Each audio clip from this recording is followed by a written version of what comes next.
Boa tarde, alunos. Hoje nós vamos falar um pouco de evolução, evolucionismo. Então, nós já vimos que, pela evolução, os seres vivos mudam ao longo do tempo. Mas não é qualquer tipo de mudança que é uma evolução, né? Cair uma folha de uma árvore é uma mudança, mas não é uma mudança evolutiva. Para ser uma mudança evolutiva, essa mudança ela tem que ocorrer ao longo das gerações.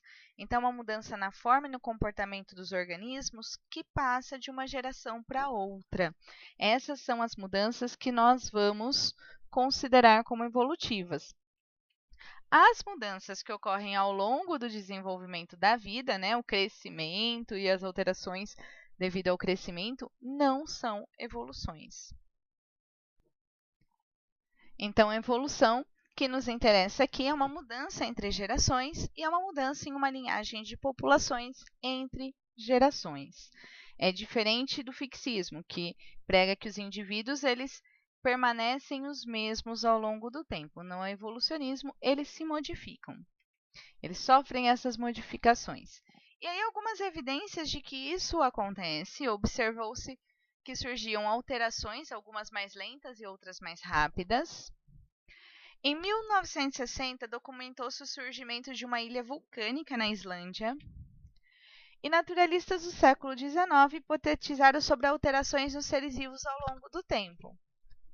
Então, a evolução é o mecanismo com o qual os seres vivos se modificam ao longo do tempo. Essa mudança é um pouco lenta para que a gente consiga perceber num curto período de tempo.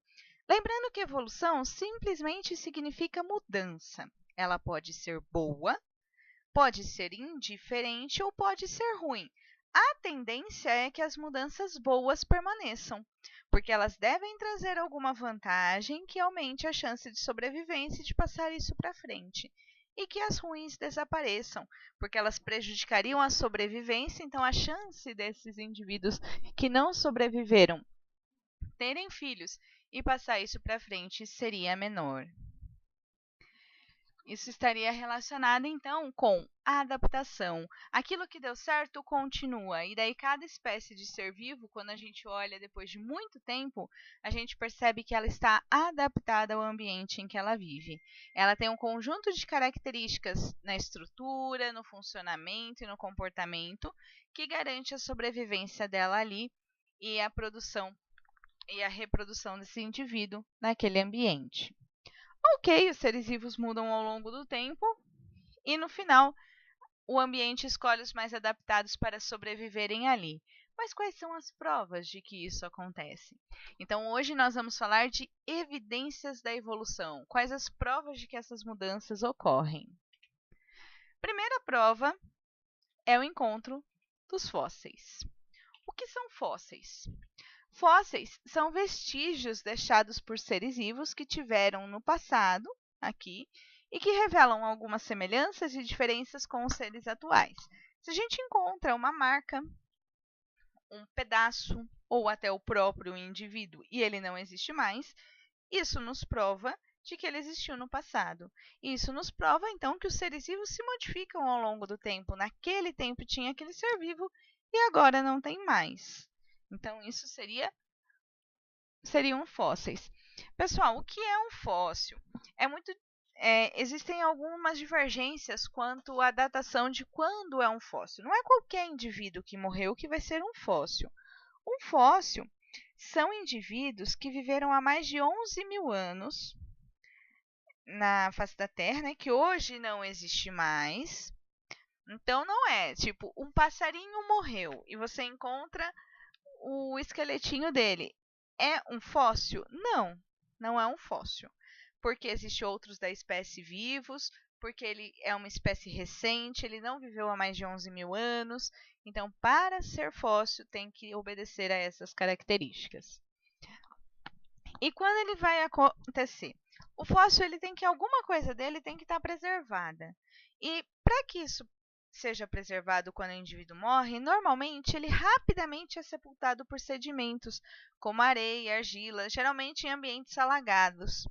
E aí, com o passar do tempo, esses sedimentos eles meio que se compactam e formam as rochas sedimentares. E aí, nas escavações, é possível encontrar nas rochas sedimentares esses indivíduos que hoje não existem mais. Então, aqui, ó, seria uma estrutura que ao longo do tempo foi se depositando várias camadas, as mais de baixo são mais antigas, as de cima mais recentes, mas em escavações podemos encontrar indivíduos nas rochas sedimentares. E aí, qual a explicação? Se hoje eu tenho um ambiente terrestre seco ali e eu encontro uma rocha naquele ambiente com um indivíduo marinho, eu posso associar isso com o fato de ali um dia ter sido um ambiente marinho. Gente, é um trabalho muito detalhista que exige muita paciência, porque a pessoa vai ter que fazer uma busca minuciosa e muito devagar, porque são estruturas às vezes pequenas ou mais frágeis, que se você for com uma retroescavadeira, você vai quebrar tudo e perder todas as evidências. Então, é um processo que exige muita paciência. E a descoberta dos fósseis nos ajuda a contar a história do planeta, entender onde era o mar, quais as alterações climáticas que se passou, quais os parentescos entre as espécies. Como é um processo difícil, nem tudo é preservado e nem tudo que foi preservado nós já encontramos. Existem muitas lacunas nessa história. Então, para que a fossilização aconteça, para que isso não tenha sido decomposto, destruído, tem que ter algumas condições favoráveis a isso. Então, normalmente os ambientes alagados eles vão transportar os sedimentos e vão ajudar nessa formação das rochas sedimentares. E tem que ser rápido, para que não tenha a decomposição do indivíduo. Aqui é um mapinha, né, das estruturas encontradas aqui, de ossos encontrados, a grade de pesquisa. E aí, a partir disso e dos conhecimentos que se tem sobre os animais, são feitos aqui montagens gráficas de como deveria ser um indivíduo.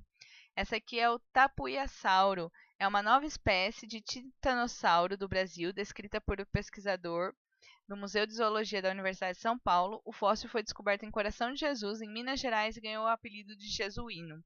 Então, gente, encontramos um dente com certo formato, então isso pode nos indicar o hábito alimentar daquele indivíduo, e assim por diante. Quais os tipos de fósseis que podem se formar? Temos a permineralização ou petrificação ou mineralização, que talvez seja a forma mais comum, que é quando a parte dos seres vivos, a matéria orgânica, ela é ocupada, o lugar dela é ocupado por minerais. E aí ele forma a estrutura do ser vivo de minérios. Ele faz só o formato de minérios. Nós temos a moldagem, que são os moldes, né? Restos soterrados dos organismos podem deixar ali gravado o molde dele. E aí depois o indivíduo desaparece. Então, quando são preservadas as formas do ser vivo soterrado, porém o organismo foi decomposto. Temos o molde das estruturas internas, por exemplo, dentro de uma concha, e o molde das estruturas externas. Aqui é a moldagem. Estruturas internas e externas. A impressão pode ser uma pegada, uma marca, então ocorre a conservação dos vestígios dos seres vivos, né? A marca dele. A incarbonização, que quando é preservada uma fina camada de carbono, comum, por exemplo, nos insetos e nas plantas. Temos a mumificação, que não ocorre nas rochas, mas outros meios de conservar, como o âmbar, aqui a resina de âmbar que caiu no insetinho e impediu a decomposição. E a mumificação mais rara é a mumificação do indivíduo inteiro, no caso do gelo. Aqui o mamute encontrado preservado no gelo. Em alguns casos, pessoal, nós encontramos aí o termo fóssil vivo. Esse aí é o selacanto. O que é esse termo fóssil vivo? O selacanto, ele foi definido como fóssil por obedecer, né, ao fato de não ter mais indivíduos vivos e tal.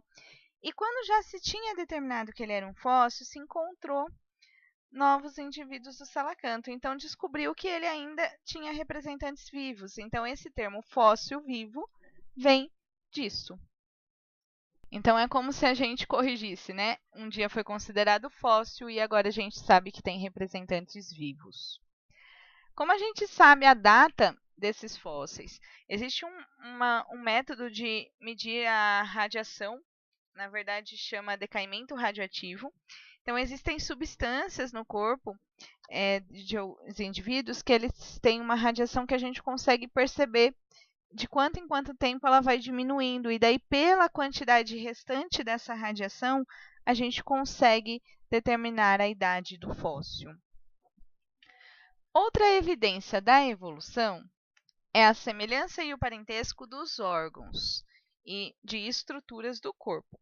Então, essa daqui é o braço humano e a pata do gato. Observem as semelhanças: o húmero, o rádio, a una, carpos, metacarpos e falanges.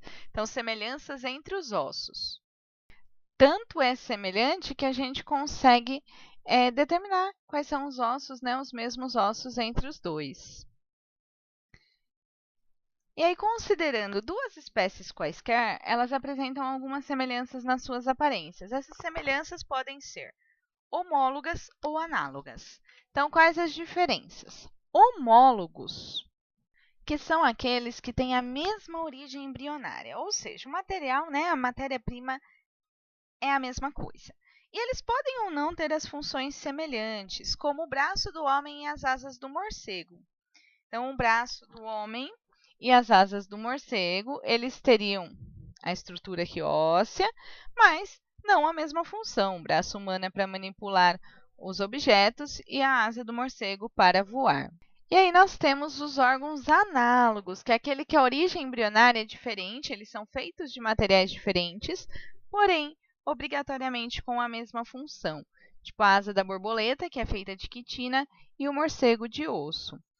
Quais as origens desses órgãos homólogos e análogos? Os homólogos, eles são frutos do mesmo ancestral que sofreu uma irradiação evolutiva ou divergência evolutiva, e esse ancestral mandou representantes para lugares diferentes. Então, eles têm a mesma matéria-prima aqui, original, mas as pressões seletivas que eles sofreram foram diferentes. Nos órgãos análogos, os ancestrais é que são de locais diferentes, né? Matéria-prima diferente, é uma convergência adaptativa.